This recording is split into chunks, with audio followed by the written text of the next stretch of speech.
जय श्री राधे कृष्णा। सर्वप्रथम तो सभी देशवासियों को, नागरिकों को न्यूज़ 7 राजस्थान की तरफ से होली के महापर्व पर हार्दिक शुभकामनाएं। ये त्यौहार आपके जीवन में मंगलों से परिपूर्ण हो, मंगलमय हो। जिस प्रकार से रंगों का उत्सव है, उसी प्रकार आपके जीवन में सतरंगी रंगों से आपके जीवन को रखें और आप कामयाब हों, ऐसी शुभकामनाएं हैं। अब देखिए, होली का जो त्यौहार है अपने भारतवर्ष में प्राचीन परंपरा के अनुसार मनाया जाता है। पुराणों में इसका वर्णन मिलता है। बहुत ही प्राचीन त्यौहार है, ये कोई नई सभ्यता नहीं है। सतयुग से ही इस त्यौहार को मनाया जा रहा है। तो सर्वप्रथम तो ये देखिए आप, इसका महत्व क्या है। फागुन मास में अब ऋतु परिवर्तन हो रहा है, बसंत ऋतु में प्रवेश कर रहे हैं, नई फसल उत्पन्न होती है। तो ऐसी मान्यता है शास्त्रीय अनुसार कि नई फसल उत्पन्न होती है, उसको पहले देवता को अर्पण करते हैं, उसके उपरांत उसको अपन यूज करते हैं, काम में लेते हैं, भोजन बनता है नई फसल का। तो होली को अर्पण पहले फसल को करते हैं। आज अपन जो देख रहे हैं ना कि बालें सेकी जाती है, ये उसी का विधान है। तो सर्वप्रथम भगवान अग्नि नारायण को बाल अर्पण करी जाती है, फिर उनको लेकर के हमारे घर आते हैं और तब जाकर के नए अन्न का उपयोग प्रारंभ होता है। नव वर्ष प्रारंभ हो रहा है। कुछ ऐसी भी मान्यता है कि पहले जैसे माचिस वगैरह ये सुविधाएं नहीं थी, लाइटर नहीं थे, तो होली में से ही अग्नि घर में लेकर के आते थे। और जो चूल्हे की अग्नि है ना, वो बुझती नहीं थी, उसको बुझने नहीं देते थे। 12 महीने तक वो ही अग्नि घर में विद्यमान रहती थी। किसी कारणवश मान लो चूल्हे की अग्नि शांत हो गई तो पड़ोसी के यहाँ से अग्नि मांग करके ले आते थे, लेकिन जलाने का कोई और उपाय भी नहीं था और जलाते भी नहीं थे। फिर दूसरे के यहाँ से अग्नि को मांगना अनुचित मानते थे, इसलिए हर कोई उपाय करके और चूल्हे में उपले लगा करके, कंडे लगा करके, आजकल जैसे अपन जो देखते हैं ना कि ये बालूड़ी लगाते हैं, बालूड़ी बोलते हैं, जिनको गोबर से ताप करके घरों में माता बहनें पहले ही तैयार करती है और उनको जाके होली में अर्पण करते हैं। तो प्रातःकाल होते ही जैसे ही अग्नि शांत होती तो उन जलती हुई बालूड़ियों को घर में लेकर के आया जाता था और उस अग्नि को चूल्हे में स्थापित करते थे। एक तो इसका ये विधान है। फिर कालांतर में क्या होता है कि एक हिरण्यकश्यप नाम का राक्षस उत्पन्न हुआ, जो बड़ा भारी मेधावी और बलशाली था। उसने अपने बल से देवताओं को भी अपने अधीन कर लिया, त्रिलोकी के ऊपर अपना राज्य स्थापित कर दिया और अपने आप को वो स्वयं भगवान रूप में प्रतिष्ठित करने लग गया कि मैं स्वयं भगवान हूँ, भगवान कोई चीज़ मेरे सामने है ही नहीं। किसी को भगवान का भजन नहीं करने देता। उसी के घर में समय पाकर के और भक्त प्रहलाद ने जन्म लिया। भक्त प्रहलाद पिता के आज्ञाकारी थे, वो भी भगवान जिस प्रकार पिताजी कहते उन्हीं का अनुसरण करते थे। लेकिन एक दिन एक घटना घटी।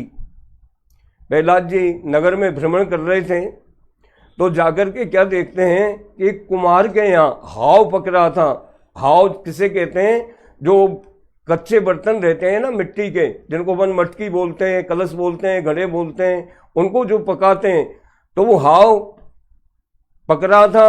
अब गलती से क्या हुआ कि नीचे ही नीचे बिल्ली के 4 बच्चे हाव में गलती से रह गए और जब हाव में अग्नि प्रज्वलित कर दी, उसके बाद में उस कुम्हार को, कुंभकार को ध्यान आया कि अरे मैंने तो बड़ा भारी अनर्थ कर दिया, ये बिल्ली के बच्चे अब इसमें जल करके मर जाएंगे। तो उसने क्या किया, और तो कोई उसको उपाय नहीं सूझा और उसने तो सीधे ही भगवान के चरणों का ध्यान किया। माला लेकर के बैठ गया और ओम नमो भगवते वासुदेवाय बालाजी को मिला इस मंत्र का जाप वास्तविक चालू स्वरूप। कर दिया। 237 जैसे ही प्रहलाद जी वहाँ घूमते चढ़ रहे घूमते आए, चोलों के चलते बदल गया था उन्होंने स्वरूप। देखा करे भाई कुंभकार, शनिवार को तुम चोला ये क्या कर चढ़ाने रहे हो? से तुमको पूर्व पता नहीं है जो राठी कि हमारे पिताश्री ने आज्ञा दी हुई है कि कोई भी भगवान का भजन नहीं करेगा, माला नहीं फेरेगा, और यदि फेरेगा तो मेरी फेरेगा। तुम किसकी माला फेर रहे हो? पहले तो वो कुंभकार डर गया, फिर हिम्मत करके प्रहलाद जी के अच्छे स्वभाव को देखकर के उसने कहा, राजन मैं भगवान जो आनंद कंद लक्ष्मी नारायण भगवान है ना, जो क्षीर सागर में शयन करते हैं, उन्हीं का ध्यान कर रहा हूं। क्यों भैया, उनका ध्यान तू क्यों कर रहा है? क्या तुझे राजदंड का भय नहीं है?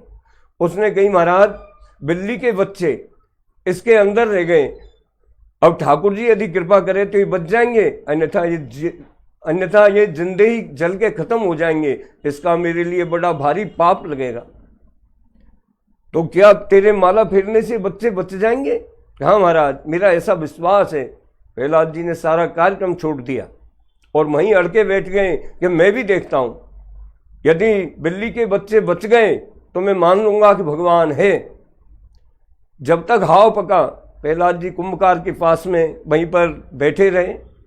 जैसे ही हाव को खोला तो नीचे की जो 4-5 मटकियां थी वो कच्ची रह गई, और जो बिल्ली के बच्चे थे उनके कहीं भी अंश मात्र भी आंच नहीं लगी। उसी समय एकदम प्रहलाद जी का दिमाग घूम गया और वो सोचने लगे कि कोई पराशक्ति है, उसी के चरणों का मुझको ध्यान करना चाहिए, तभी जाकर के मेरा कल्याण होगा, इस जगत का कल्याण होगा। तब से ही भगवान के भक्त प्रहलाद जी हो गए। अब इसी अंतराल में क्या होता है कि वो तो नास्तिक प्रवृत्ति धारण कर ली थी हिरण्यकश्यप ने। अब जैसे ही उसको पता लगा कि प्रहलाद भी मुझको छोड़ करके और भगवान का भजन करने के लिए लग गया, प्रहलाद जी को समझाने की बहुत कोशिश करी, प्रहलाद ऐसा मत करें, मैं ही भगवान हूं और दूसरा भगवान मेरे सामने कोई हो नहीं सकता। प्रहलाद जी कुछ कह नहीं सके, कहने लगे, पिताजी मेरे को तो केवल नारायण के अलावा और कुछ सूझ ही नहीं रहा है। जहां देखो मां श्रीमन नारायण नारायण नारायण इस मंत्र का उच्चारण करते रहते, ओम नमो भगवते वासुदेवाय इस मंत्र का जाप करते। हिरण्यकश्यप पच पच के हार गया, लेकिन प्रहलाद जी को अपने रास्ते से हटा नहीं सका। अब तो उसको मारने की ठान ली कि अब इनको खत्म कर देना ही अच्छा है, अन्यथा ये औरों को भी बिगाड़ेगा। प्रहलाद जी के लिए कई उपाय किए, किसको कैसे खत्म किया जाए। पहाड़ों से डलवाए नीचे, हाथियों के द्वारा उनको कुचलवाया गया, लेकिन वो नारायण ने सब जगह आकर के और प्रहलाद जी की रक्षा करी। कोई उनका कुछ बाल वाका नहीं कर सका। तो एक हिरण्यकश्यप की बहन थी जिसका नाम होलिका था। तो वो कहने लगी, भैया आप इतने दुखी क्यों हो रहे हो? हमारा बहन भाई का जोड़ा है, आपके दुख में यदि मैं कुछ सहयोग कर सकूं, आपके दुख को बता सकूं, तो आप मेरे लिए बताएं, मैं वही उपाय करूंगी जो आप मेरे लिए बताएंगे। हिरण्यकश्यप कहने लगा, बहन ये मेरा जो पुत्र है ना, ये कुपुत्र हो गया, ये मुझको छोड़ करके और मेरे दुश्मन का भजन कर रहा है, तो किसी भी तरह इसको नष्ट करना है। होलिका कहने लगी, भैया इसमें क्या बड़ी बात है, मेरे लिए वरदान मिला हुआ है भगवान भोलेनाथ का कि मैं अग्नि में जल नहीं सकती। ऐसा एक दिव्य वस्त्र मेरे लिए भोलेनाथ ने अर्पण कर रखा है, तो मैं ऐसे करूंगी कि उसको ओढ़ करके और प्रहलाद जी को अपनी गोद में लेकर के और अग्नि के बीच बैठ जाऊंगी। आप अग्नि प्रज्वलित करना, प्रहलाद जी उसमें जल के भस्म हो जाएंगे और मेरा कुछ नहीं बिगड़ेगा। हिरण्यकश्यप के मन में ये बात जच गई। तो दोनों बहन भाई ने षड्यंत्र रच के और होलिका रूपण कर दिया। उसके अंदर होलिका को बैठा करके और प्रहलाद जी को गोद में रख लिया। शीतल चीर ऊपर से ओढ़ के और स्वयं तो उसमें छुप गई और प्रहलाद जी को चीर से बाहर अपनी गोद में रखा। अग्नि जलाई तो देखो प्रभु की माया, वो तो महावीर श्रीमन नारायण नारायण नारायण ये उच्चारण करते रहे। तो शीतल जो चीर है वो उड़ करके होलिका पे से और प्रहलाद जी के लिपट गया। प्रहलाद जी सुरक्षित बच गए और जल के भस्म हो गई। एक धर्म सिंधु ग्रंथ में एक उदाहरण मिलता है कि भगवान विष्णु ने त्रेता युग के प्रारंभ में धूलि वंदन किया था। फाल्गुन शुक्ल पूर्णिमा के दिन तो होली, और चैत्र कृष्णा के इस दिन से नव संवत्सर जब प्रारंभ होता है तो भगवान ने धूलि वंदन किया था। इसलिए दूसरे दिन जो धूलेंडी का त्योहार मनाते हैं, इसीलिए उसका नाम धूलेंडी पड़ा। तो पहले रंगों से होली नहीं खेली जाती थी, केवल धूलि वंदन होता था, होली का त्योहार मनता था। नए अन्न का घर में ला करके और देवताओं को अर्पण करके और उसका प्रयोग किया जाता था। धूलि बंधन चालू हुआ, भगवान विष्णु ने धूलि का बंधन किया था, तो जब धूल से सभी उसका बंधन करने लगे वो धूलेंडी हो गया।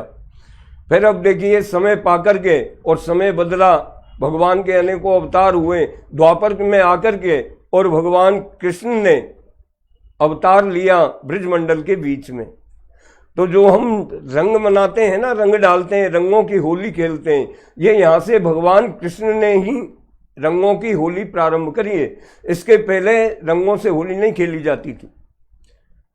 भगवान कृष्ण ने द्वापर के बीच में इसको प्रारंभ किया। सर्वप्रथम राधा जी के ऊपर कन्हैया ने रंग डाला है, उसके बाद में सभी ने इस परंपरा को अपना लिया और तभी से रंगों के द्वारा, गुलाल के द्वारा होली खेले जाने लगी और ये भाईचारे का त्योहार बन गया। होली के टाइम पे ना कोई बड़ा है ना छोटा है, ना कोई अमीर है ना गरीब है, सब बराबर है और सब एक समान भाव से मिलकर के और होली का त्योहार मनाते हैं। किसी प्रकार का जाति पाति का, ऊंच नीच का कोई भेदभाव नहीं रखते।